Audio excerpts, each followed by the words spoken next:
भ्रम फैलाने की साजिश रची गई। डॉक्टर भीमराव अंबेडकर का भारत के विकास में जितना योगदान रहा है उतना शायद ही किसी और राजनेता का रहा हो। एक अर्थशास्त्री, समाजशास्त्री, शिक्षाविद और कानून के जानकार के तौर पर अंबेडकर ने आधुनिक भारत की नींव रखी थी और देश उनके इस योगदान को लेकर आज भी जागरूक नहीं है। आपको बता दें कि डॉक्टर अंबेडकर संविधान की प्रारूप समिति के अध्यक्ष थे।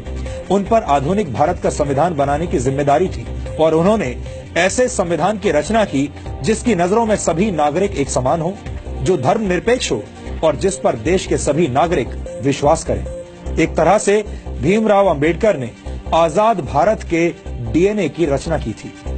इसके अलावा डॉक्टर अंबेडकर की प्रेरणा से ही भारत के फाइनेंस कमीशन यानी वित्त आयोग की स्थापना हुई थी।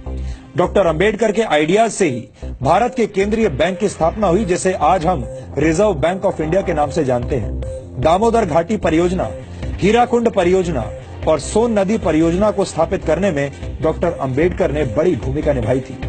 भारत में एम्प्लॉयमेंट एक्सचेंजेस की स्थापना भी डॉक्टर अंबेडकर के विचारों की वजह से ही हुई थी। भारत में पानी और बिजली के ग्रिड सिस्टम की स्थापना में भी डॉक्टर अंबेडकर का अहम योगदान माना जाता है। भारत को एक स्वतंत्र चुनाव आयोग भी डॉक्टर भीमराव अंबेडकर की ही देन है। ये वो योगदान है जिन्हें आजादी के बाद की तमाम सरकारों ने हमेशा ही अनदेखा किया है। यानी योजनाएं और विचार अंबेडकर के थे, लेकिन उनका श्रेय दूसरे नेताओं ने लूटा। यहाँ हम आपको भारत के पहले प्रधानमंत्री पंडित जवाहरलाल नेहरू और डॉक्टर भीमराव अंबेडकर के बीच चले राजनीतिक शीत युद्ध यानी पॉलिटिकल कोल्ड वॉर के कुछ उदाहरण भी बताना चाहते हैं। डॉक्टर अंबेडकर जवाहरलाल नेहरू की सरकार में प्लानिंग का मंत्रालय चाहते थे, लेकिन नेहरू ने अंबेडकर को सिर्फ कानून मंत्रालय दिया, प्लानिंग मंत्रालय नहीं दिया।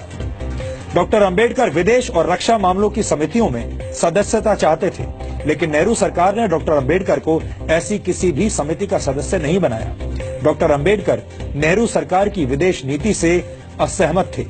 डॉक्टर अंबेडकर हिंदुओं में सामाजिक अधिकार और महिलाओं को संपत्ति का अधिकार देने की बात करने वाले हिंदू कोड को समाज सुधार के लिए जरूरी मानते थे, लेकिन नेहरू सरकार ने अंबेडकर के मंत्री रहते हुए हिंदू कोड को स्वीकार नहीं किया। यहाँ तक कि डॉक्टर अंबेडकर को भारत रत्न सम्मान देने के लिए भी कोई पहल नहीं की गई। उनकी मौत के 34 वर्षों के बाद 1990 में वीपी सिंह सरकार ने उन्हें भारत रत्न से सम्मानित किया, जबकि कांग्रेस ने डॉक्टर अंबेडकर को भारत रत्न से सम्मानित करने के लिए कोई कदम नहीं उठाया। अब आप समझ गए होंगे कि बाबा साहेब डॉक्टर भीमराव अंबेडकर से जुड़ी तमाम सच्चाइयों को हमसे और आपसे कैसे दूर रखा गया है। इन सच्चाइयों को जानना और समझना आधुनिक भारत के निर्माण के लिए बहुत जरूरी है। डॉक्टर अंबेडकर को जातियों की सीमा में बांधना और उन्हें सिर्फ दलितों के मसीहा के तौर पर पेश किया जाना उनके साथ बहुत बड़ा अन्याय होगा।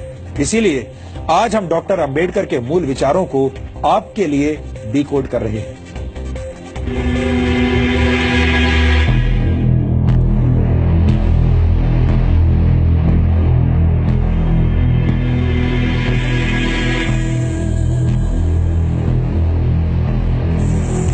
ये गुलामी से संघर्ष कर दे भारत की तस्वीर है।